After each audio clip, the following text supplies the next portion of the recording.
You are listening to Power Marketing with Kevin Lee. Kevin and his agency Did It have helped thousands of businesses win through superior marketing, as have his books, articles, speaking engagements, and the E-Marketing Association Power Marketing podcasts. Here's Kevin. I'm here with Jeremy Padawer, who runs marketing for Jazware. And thanks so much for joining me, Jeremy. And not everyone is familiar with Jazware and its brands. So I'd love for you. You've been in toy marketing forever, as long as I've known you. But you've been at Jazware for a while. And there are a lot of different brands under Jazware. So when you're at a cocktail party and you have to tell people, where you work and what you do, how do you describe it? Okay, I'll do my best. So I'm Jeremy Padawer. I'm the Chief Brand Officer at Jazwares, and we are a fully formed toy and collectible company. Some of our biggest brands include Pokemon, Fortnite, Roblox, Halo, Micro Machines, Cocomelon, Blippi, Dino Ranch. We're just really well situated across traditional action, nurturing, fashion, and plush category type items. We own a brand called Squishmallows, which has been an absolute phenomenon. And we're actively always searching for the next big thing, whether it be licensing or toy inventor or internally developed. And today, goodness gracious, we're the sixth largest toy company. So that's pretty cool. Wow. And we're very, very quickly closing in on the next one too. So we're rolling, man. We are rolling. Well, congrats. I mean, you guys do have that interesting mix between licensing and now, of course, with your own brands as well. So were you there when you decided to sort of venture off and do more of your own brands? Were you part of that conversation?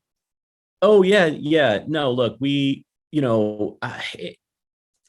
you are 100% focused on licensing, there is more risk inherent to the organization. It's not a bad thing. It just means you always have to constantly be in new business development mode.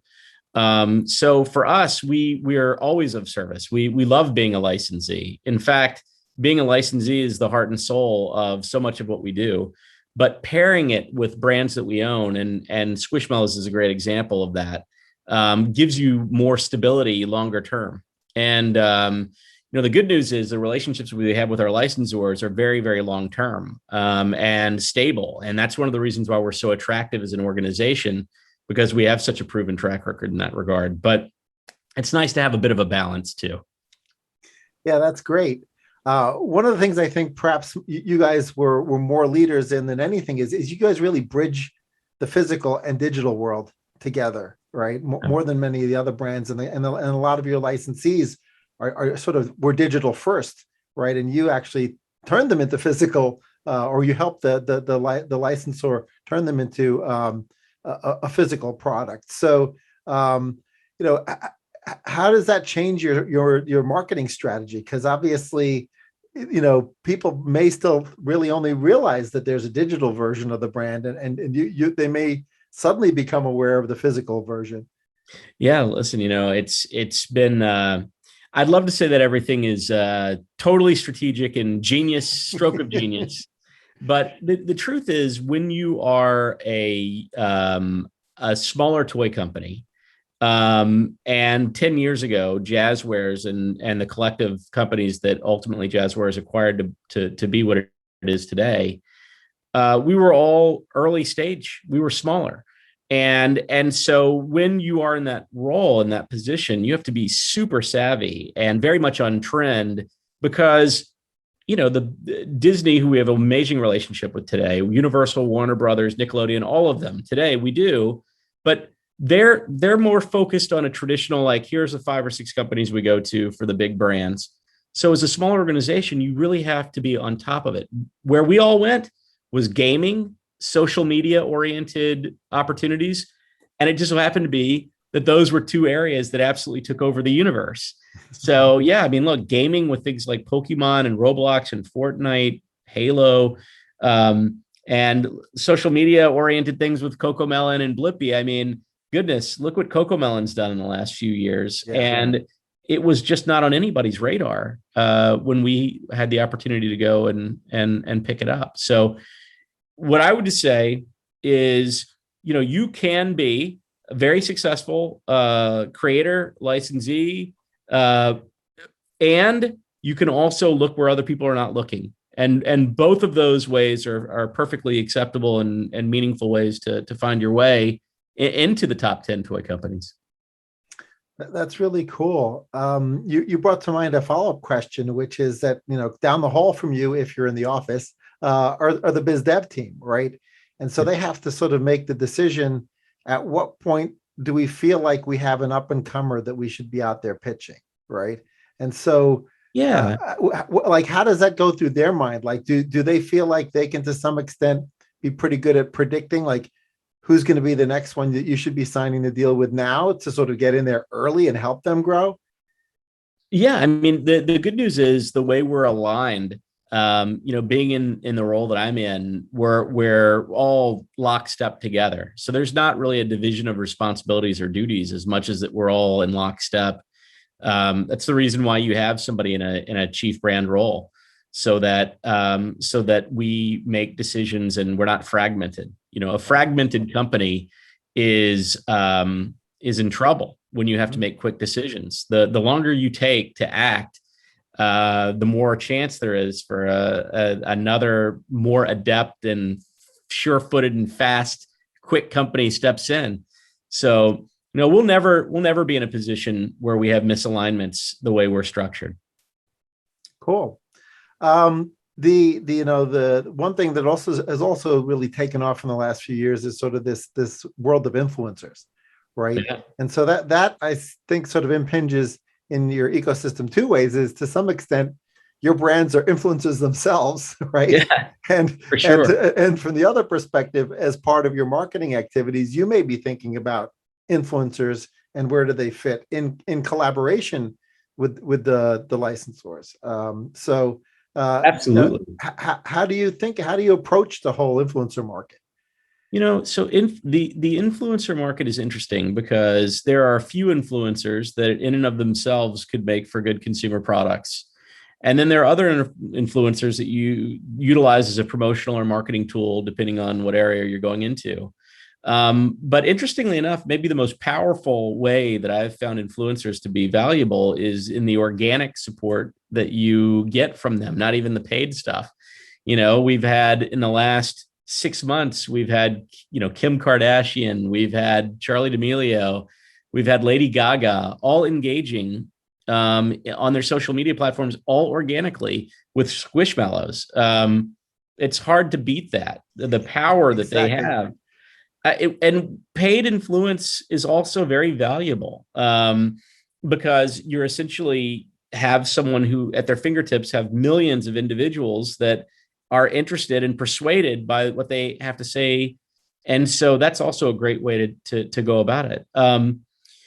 Shelf space is a very interesting thing. If you're talking about at retail and you go down the traditional aisles and you walk down and you look at what's on the aisle, you tend to see a large proportion of that dedicated to brands that have been there for 30 years, 20 years, 50 years. And so the new opportunities on that aisle are precious. They're difficult to come by.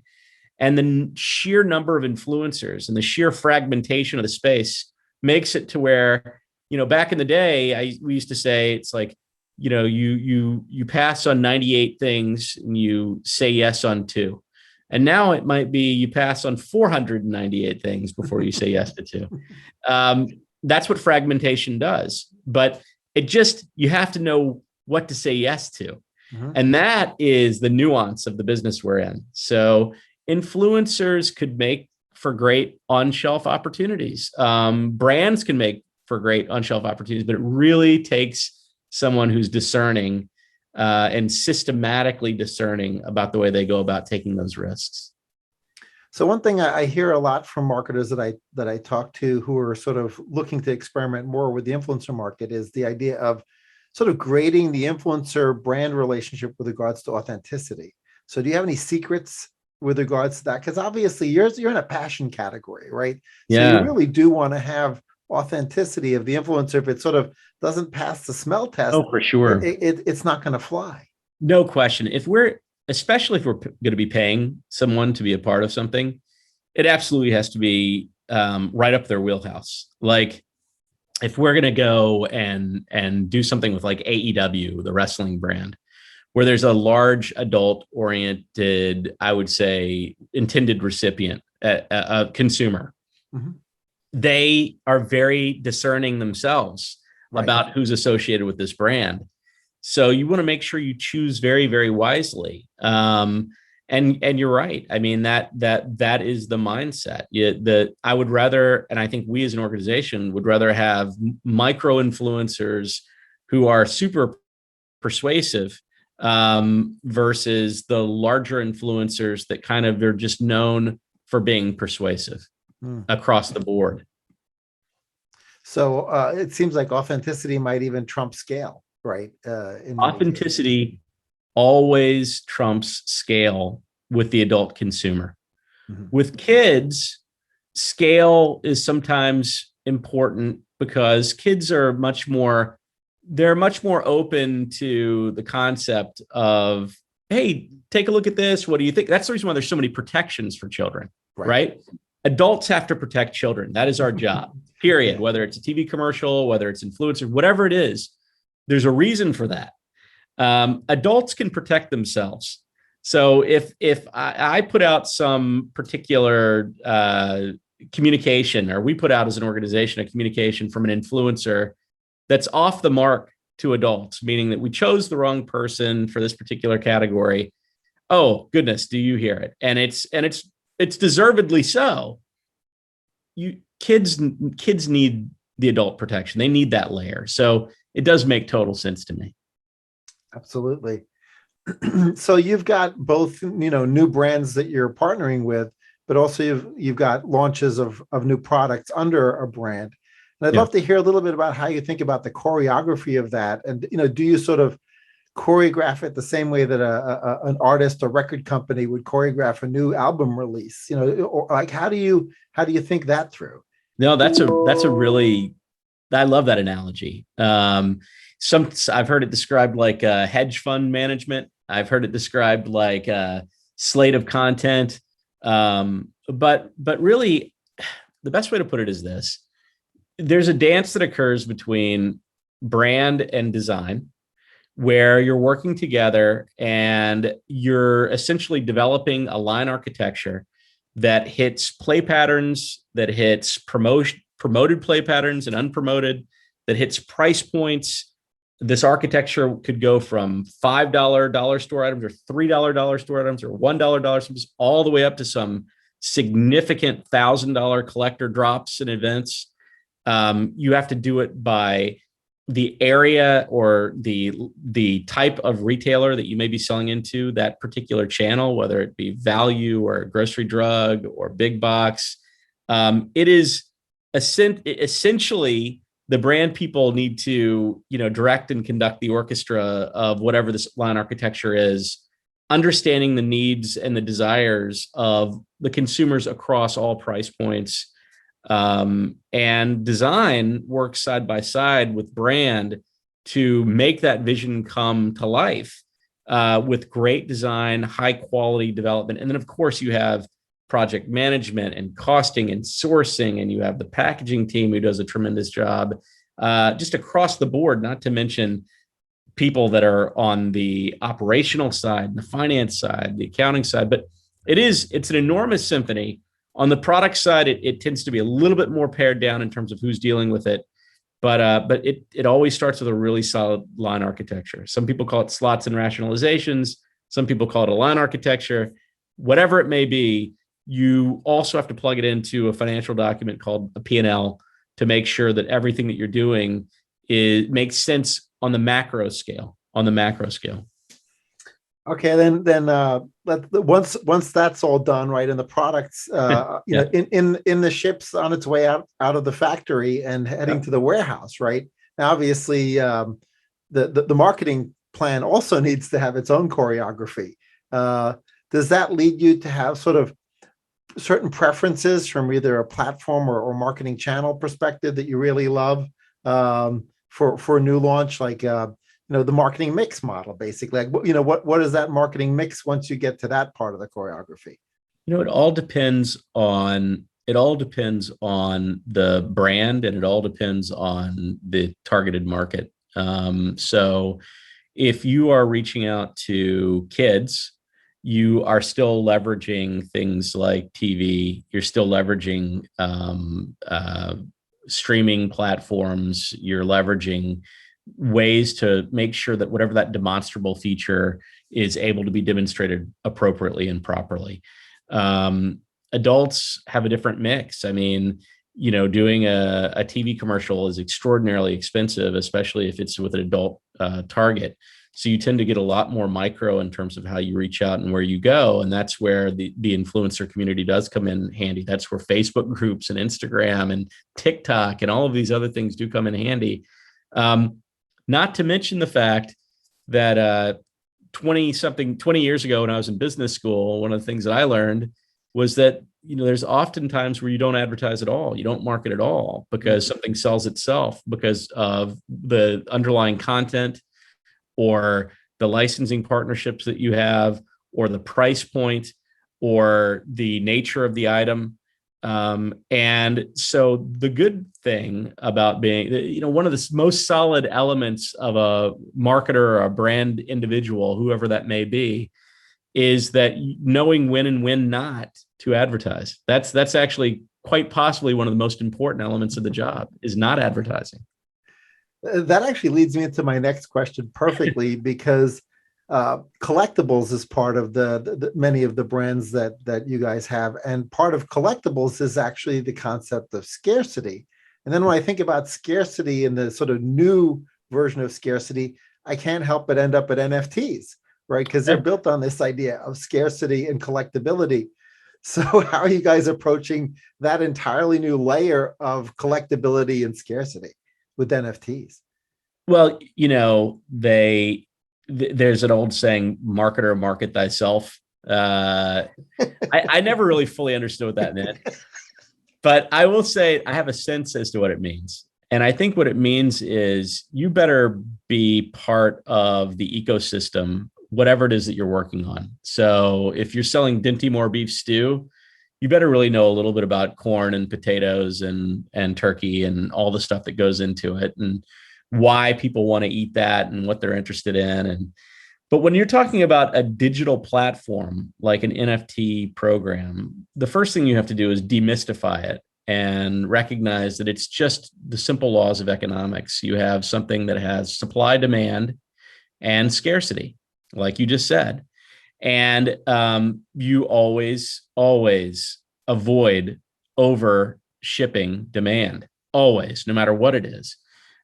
These programs, I will say early on, myself and the team became very much engaged. In fact, I have personally spent tens of thousands of dollars on NFTs and different programs. I have a pretty enormous collection myself. But you have to get into the psyche. You have to really dig into the psyche, which is one of the reasons why, it's the thing that separates someone who's doing a job and someone who's not really doing a job. It's their nature. It's part of who they are. So yeah, I mean, a couple things. One, if in terms of NFTs, demystify it. It's just another consumer product. This one happens to be digital. By the way, there's a lot of function to an NFT that perhaps people are fully not even aware of versus physical product. Let me draw a comparison. Okay. So I'm going to grab off my shelf a 1998 second anniversary Japanese promo card for Pikachu. Okay. This is a PSA 8. It's not that valuable, but let's just say for the purposes of this conversation, it's a $100 card. Okay. So in this hand, I'm holding something that has $100 in value, but the underlying molecular structure of this would cost maybe a few pennies to absolutely recreate. Now, you have to have all the systems and you have to have all the people, But just for the purposes of this conversation, to just, if you had all the presses going, the underlying molecular value of this physical object is a couple pennies, right? Over here, I have an invisible NFT, okay? And there is no molecular structure. So its actual physical value is zero. But really, the only difference between these two objects in terms of the true pragmatic value may be a couple pennies. It's the emotional attachment that you have to it that adds the additional value. So the emotional attachment to this particular thing may be $99.98. Over here, it's just $100 of pure emotional attachment to this for some economic purpose. And that's the way I explain a digital collectible versus a physical one. All the other properties are the same. The one thing that this has is that it's trackable, traceable, always, and that you can actually layer on additional features to it later. You can identify who owns it at all times, airdrop them other benefits, market to them very specifically. And, whenever you have something that's completely traceable and trackable, you have a lot of clever people figuring out ways to leverage that. So there's a lot of utility here, even though it's invisible. Well, you got me down the rabbit hole of thinking who's going to get who'd be the first licensor of the physical Bored Ape product. So, Bored Ape is very interesting. It's a very, very valuable NFT program, right? There's 10,000. The floor hovers around 100 ETH, and one Ethereum is worth approximately $2,800, depending on the day. It's been as high as $4,500. So, yeah, you're talking about $280,000 to be a member. Now, some of the members are very, very well-known celebrities and influencers and people that really create a lot of excitement. Each one of these NFT programs are based on a smart contract. And a smart contract is a contract that's written into the code of wherever they sit with that particular collectible in the blockchain, right? And so that code communicates absolutely everything in terms of your rights and responsibilities, name and likeness rights, all the other rights that you may have as a holder of that little piece of code, which happens to be, in this case, a visual representation of a Bored Ape. Where it gets especially interesting is you have to discern what your rights are as a holder versus what rights were retained by the creator. Right. And oftentimes that can get a little murky. Yeah.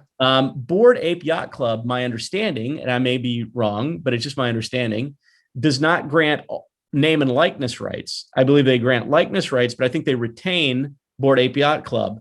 Now, that could be wrong. I will fully cop up to that, may be wrong. That's just my understanding, which is interesting because when you do that, what you're saying to the community is you're saying anybody that holds one of these 10,000 Bored Apes can go manufacture product of that particular character.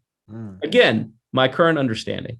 Now, can you imagine having 10,000 potential licensors of a particular brand? It does become complicated. In fact, what I find being in the licensing business in general, that it's difficult when you have 2 or 3 licensees competing over the certain category. Mm-hmm. So when I look at Bored Ape, I see an enormous franchise. I see something that has real potential to be remarkable from a franchise standpoint. And I am going to be a student of the game to see how they work through some of the coordination of individual ape holders, because it will be fascinating. And I really wish them tremendous success with whatever that looks like, because it could be a footprint in terms of the way other decentralized ownership structures work in the future. Well, we'll both be excited to watch and see how that evolves. Yeah, me too. Trust me, man. My eyes are peeled, and I'm hopeful because you hear about Web3 and decentralization, and I've been involved as an advisor on a couple Web3 based companies and invested in some, and it is an interesting promise. It's a promise of a world where there's more accessibility to the core benefits of being an owner of something that is usually reserved for very few people.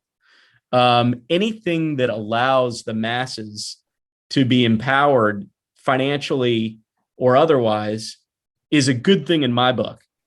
But it comes with complications in terms of ownership structure. Yeah. So I'm very hopeful. Can't wait to see it. And I realize Web3 and decentralization may be the time for a different talk at a different time. But maybe somebody will see this and go, I'll look into it. Maybe they'll solve all the problems of the universe that we have created in this That call. Would be nice. Yeah.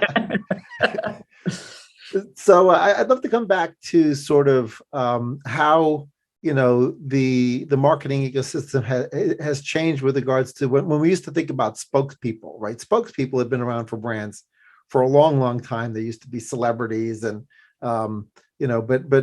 those kind of, it was really heavy in sports, for example, but outside sports, Hollywood as well. And so now that you've sort of got this evolution into influencers, where sometimes celebrities are also influencers, other celebrities are not influencers, and how should the CMOs who maybe sort of knew what they were doing in that old landscape, as they start to think about the new landscape, how should they think about it differently? Well, it's more fragmented. There are more people that could be influential. Influence is an interesting concept, because influence means that you can change someone's activity who may be watching you pure by pointing them or suggesting that they go in a different direction. It is a broad universe now. I think that before, influence used to be much more centralized, and you would go to people in a more mass-oriented decision-making. So I'm going to have a commercial, I'm going to have a spokesperson. That spokesperson is going to influence the universe, and then everyone's going to buy my insurance, or everyone's going to buy my whatever skincare product, whatever it may be. Today, it may be you have a slate of 15 people who are serving different segments of the market. It may be that you have both a national spokesperson, but also individuals that focus on various communities. Communities are interesting now too, because communities no longer are about where you live or what your biology is. Communities are, what do you believe in? What fandom do you belong to? What's your worldview? Those things go across all economic, socioeconomic, and every other thing that humans used to historically divide on. After all, we're now showing ourselves as ape avatars. We're showing ourselves as aliens and everything else. And why not? You know what? Ultimately, we all have the same phenotype. So we should try to figure out other silly ways to be different from one another, I guess, because the others were arbitrary anyway. So yeah, it's sort of interesting because some of them are sort of weird tribal groups that certainly we've all seen them with sports, right? So there's the sports rivalries, and people associate with that sports team, and they're part of that community, and they're part of that tribe. But then there's sort of other weird ones that, I own a Jeep Wrangler, right? So Jeep Wrangler drivers have a very specific affinity to each other, and they've got their own Jeep wave, right? Exactly. Yeah. So trust me, it's we have a Rubicon. So I drive around that, and I'm all like this with everybody. Hey, how's it going? Exactly. But right. But to what you're saying, that's a very specific group that you can market to, that belong to no specific phenotypes, that you can blow up all the traditional stuff that didn't mean anything anyway, because what you feel and what you feel and what you're excited about is way more relevant than any of the other stuff anyway, right? All of it was crap, excuse my language, in the first place, right? What is your age? Okay, I'm 18 to 49, barely. I'm hanging on by a thread. I guarantee you, in a couple of years, when I'm no longer in that group, that I will still feel the same way. And that's the thing that people buy on. They buy on emotion. So I'm very excited. We live in a world that feels like it's sort of transcended from all the old stuff you'd fill out on a piece of paper to kind of show somebody else who you are. That's a great segue into my final question, which is, I'm a huge fan of sort of the intersections between cause marketing, corporate philanthropy, and CSR. And I feel like a lot of brands and businesses don't put the thinking into that from the perspective of authenticity and communities that they should. And that they just sort of, they treat it as a checkbox. Oh yeah, like we just got to do something, or either they'll follow whatever the hot sizzle cause is, and they won't really think about the community. Does it intersect with emotionally with the brand that they're trying to build? So do you have any thoughts about like either interesting stories relating to CSR or social impact or cause marketing that you like? Yeah, I mean, not really stories more than philosophies. I mean, my philosophy is that, and I think Jazwares as an organization has done a really good job at driving towards things where there's a passion amongst the team that's actually delivering against it. It's one thing to say we believe in X. It's another thing to actually believe in X.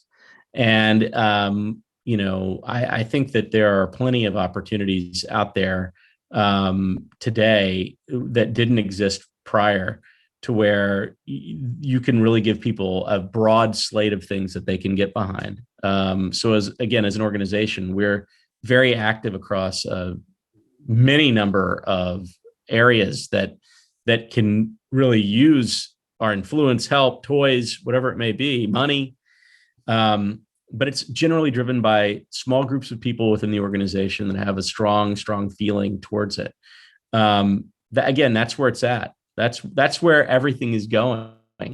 The fragmentation of things versus let's all be this one particular thing or believe in this one particular thing. Great. Well, thanks, Jeremy, so much for sharing your wisdom with us. And I look forward to staying in touch. Thank you so much. This has been a blast. And as my computer's blowing up now with people reaching out to me saying it's almost your next meeting time. But no, look, I just want to say that, this has been a lot of fun. Marketers are, the face of marketing is changing very, very quickly. And the demographics are changing very quickly, as we've discussed. Invisible things are becoming more and more important, but the concept of invisible things having value is not new. In fact, like in the 1990s, in the mid to late 90s, I was buying and selling domain names. That was an invisible piece of real estate where you could build a website. It's not new. None of it really is, but the concept has become much more broad in terms of the number of people that it affects. And I think digital and physical have a lot in common. And when you look at this 20 years from now, there's probably not even going to be much of a differentiation. It's just going to be like, there's the physical product that we make. It's actually just going to be part of a product slate, to be honest with you. There's not going to be a differentiation. Right. Cool. Well, great. Thanks so much for joining me. My pleasure. Kevin Lee's Power Marketing is available on all your favorite podcast networks. Kevin loves helping businesses excel at marketing. Having marketing challenges? Just like Santa in The Miracle on 34th Street, if Kevin can't help you, he'll know someone who can. Find him on LinkedIn, subscribe, or follow.